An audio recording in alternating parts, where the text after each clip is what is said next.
Hey there, my friends. How are you all doing today? Thanks for tuning in again to one of these non-food talks. I'm pleased that some people are interested in them and seem to enjoy these little readings and talks. Today we're going to talk about letting go for inner peace. Now, as I've mentioned before, I'm currently reading Letting Go by The Pathway of Surrender by David R. Hawkins. Incredible book, really good. I can't recommend this book enough, but the reading's not from that book. I'll tell you, a lot of times when I'm doing this kind of reading, something will pop up into my mind associated with the reading, and then I'll Google it, or I'll make a note of it, and then I'll Google it later. And usually I can find some interesting stuff that's kind of, explanatory, or just like other information on the subject, or just a little different take on the subject. So I did that today, or I did it yesterday actually. I usually read in the afternoons, late afternoons, and I was reading, and this one popped up. So I just thought I would share it with you. Give me just a second here. I don't get on my old iPad all that much, so sometimes it takes me a minute to get navigating on it.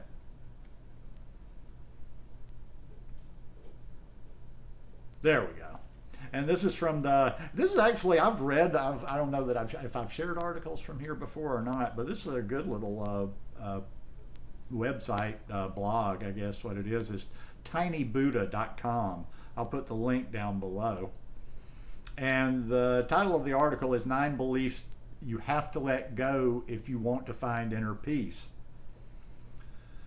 Enlightenment is a destructive process. It has nothing to do with becoming better or being happier. Enlightenment is simply the crumbling away of untruth. It's seeing through the facade of pretense. It's the complete eradication of everything we imagine to be true. And that is by Adyashanti. I haven't heard of him. I don't know exactly when it happened. It was probably about 18 months ago, maybe a couple of years. I can't really remember, and it doesn't really matter. I was up to my neck in stress and having one of those days. It was one of those days where you wake up late and your neck is a little stiff. One of those days where you skip breakfast and you immediately feel that you're behind schedule on every little piece of work. Where you have calls that you've forgotten to make and emails that you've forgotten to send. One of those days where you know there's no way you'll have time to go to the gym later, even though today's the day you need it the most. Just one of those days. So I got home from work, sat in my meditation chair, and tried to calm myself down. But the stress and the frustration wasn't going anywhere. I wasn't going to simply breathe it away. As I sat there, struggling to relax, I found myself more and more wound up, until a deep pressure was gripping my forehead. Suddenly, in a split second, I just let go and the floodgates poured open. I let go of wanting to solve any issues in my life. I let go of trying to be calm or trying to be stressed. I let go of trying to be happy. I let go of trying to be sad. I let go of problem solving, and I let go of ideas of procrastination.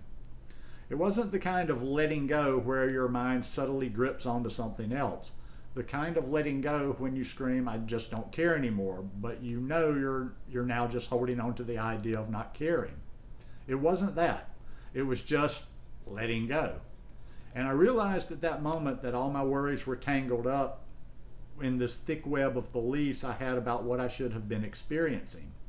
See, it sounds like a cliche, and maybe it is, but I realized that I didn't need to get anywhere. Exactly where I wanted to be was hidden behind layers of beliefs. It was cloaked behind a thick forest of shoulds and should nots. But as much as I'd heard this before, it wasn't until I was actually able to give in that I could start to clearly see the unconscious beliefs that had been getting in the way of my inner peace. To some extent, everyone seeking change and peace are initially guided by ideas. But I've come to realize since then that the real change happens when you let go of ideas as opposed to following new ones. After a long process of meditation and journaling, I found that the 9 beliefs I described below are what we often hold on to unconsciously. I also came to the understanding that training my mind to be present or be calm would only get me so far. While I had many fleeting moments of peace, they often felt as if they came on top of a background of noise and confusion. When I started to let go of these ideas, The inner peace became the background, and the noise became what would visit and leave. Here are 9 unconscious beliefs about life that get in the way of our inner peace. Number 1, I need to be doing something right now. This is an incredibly subtle belief that most of us don't even realize we are holding on to. It stems from our obsession with productivity and achievement, and it manifests as a constant itching discontent. Though our ego tricks us into believing we need this feeling to get things done, when we can let it go, we see a lot of our anxiety dissolves and our relaxation deepens. We're also much more likely to enjoy what we need to do without the constant internal pressure of feeling that what we're doing in this moment is never enough. Number 2, when I get what I want, I will be happy. This is another cliche that I'm sure most of us are aware of. But despite acknowledging that we don't need to get anything to be happy, it's easy for us to get caught up in the chase. To overcome this, we need to be mindful of when we have the feeling that we need something before we can be happy. When we see we're doing this, we can practice letting go of that need, even if only for a brief moment. The more capable we become at doing so, the more we will naturally experience happiness in the present, and the less our minds will fixate on ideas of the future for fulfillment. Number 3, finding inner peace is difficult. This is another myth that gets in the way. Most of us feel that we are far from inner peace, and we idolize those who seem to have found it. Because of this, we unconsciously believe that it's a long way away from where we are in our lives, and that we need to go on a long journey to find it. Maybe we've read books that suggest that fundamental change in how we feel or act takes years of difficult training or some sort of pilgrimage. But often it is letting go of the belief that what we want is so far away, and understanding that when you stop striving so aggressively, you will start to see the calm you're looking for. It is this process of turning your beliefs upside down that becomes the journey in itself. Number 4, if I express my emotions honestly, people will think I'm weak. We're often taught as we grow up to keep a lid on our emotions. This is common for responses that are considered socially inappropriate, such as anger, fear, and sadness. Though in many ways, we're also taught to limit how much we show our positive emotions, such as joy and excitement. This leads us in adulthood to believe that honest expression will be met with disapproval by others. The irony in this is that as everyone is dealing with the urge to be authentic, those that actually do so are often met with respect and admiration. Number 5, if people knew the real me, they wouldn't like it. This is similar to the issue we have with emotional expressions. We hide certain aspects of our personality, defining ourselves publicly by what we show and privately by what we've hidden. The reality is that you are a lot more than either of these stories, and people will gravitate toward the real you because they appreciate honesty. Number 6, I should be happier right now. In our culture, we fixate too much on social comparisons between individuals. When we don't feel good, we look at what we have and feel guilty for not being happy enough. Or we look at what we don't have and wonder why we're not as happy as the next person. Happiness isn't something you need to have all the time. It comes and goes, like any experience. But it's not a prerequisite for being human. Number 7, not being the best me isn't good enough. There's been a huge movement in the last 20 years toward personal development.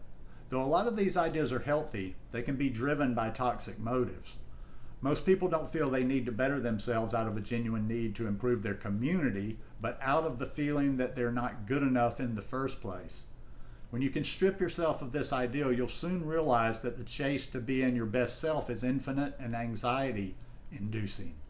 You'll see that you can love and appreciate yourself now as you are without needing to be someone else before feeling okay. Number 8, I owe the world. This is a tough one and is related to the feeling of needing to be your best self. Though gratitude is important, it doesn't mean we should walk around with the feeling that we're in debt to the universe. We see this when people pathologically try to prove their worth to others. When we let go of the deep feeling of debt and obligation, we can then really start to give people what we have to offer. Number 9, there was a time in my past that absolutely sucked. Often we become so identified with bad times in our past that they get in the way of us enjoying the present. We define ourselves with these past experiences and feel we need to share them with everyone we know before they know the real us. But when we come to realize that they are far less significant than we initially thought, we stop feeling like imposters and we let old memories fall away. Many of these beliefs still come up in my day-to-day life. Sometimes when I start getting close to new people, I have the feeling in the back of my mind that they don't know me until I've retold them a series of clips from my life story. I understand, though, that these stories aren't who we are in this moment. What other people think of us and what we think of ourselves is constantly changing. Other times I find myself tired or sick, and there's an itching feeling that I should be happy or I should just be doing more with my time. And like many of us, I still need to work on expressing my emotions honestly, without the fear that others will see it as a weakness. All of this is okay. These beliefs took a lifetime of conditioning to cement themselves in our minds, so it's only right they should take a little time and effort before they're able to completely let go. Fortunately, these constructs don't have the same kind of grip over my psyche that they once had. In time, my anxieties have started to fade away, and I've been able to ruminate less over unnecessary questions. Good little reading. I wanted to say something too. I'll finish with this.